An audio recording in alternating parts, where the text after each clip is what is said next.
And welcome to BioCode. As we saw previously that we could actually get columns out of our data set. We could extract those columns quite easily, and in this video we will just learn that how we can actually utilize column binary tool that is provided by Linux distribution, and how we could utilize this tool to actually format our data that we are visualizing on the terminal.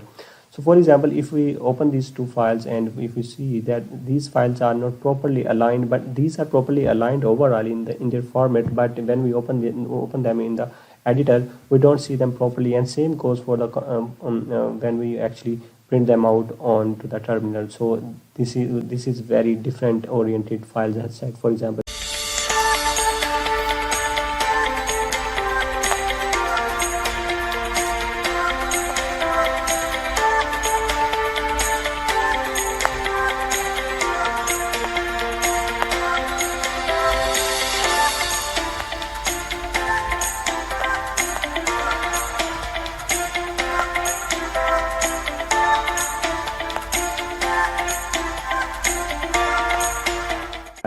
for example, if you look at the protein names go over here, but overall we have gene names over here. So why is that? This actually happens because of the fact that when data is larger in that cell, the other column gets shifted away, but the column name stays there. So how do we actually format our data so that it looks nice? We can't utilize column to actually store data properly, because the data is already in tab delimited. We are just beautifying it so that it looks good on the terminal. So how do we do that? So for example, let's work with small data sets so that you could actually see.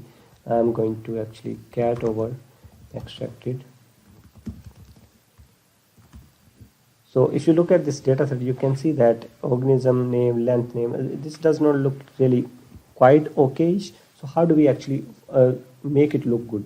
So I'm getting over the data, then we are passing this stream to column, and column is actually a binary tool that I said earlier. Then we are just passing in -t, which is basically -t or -t.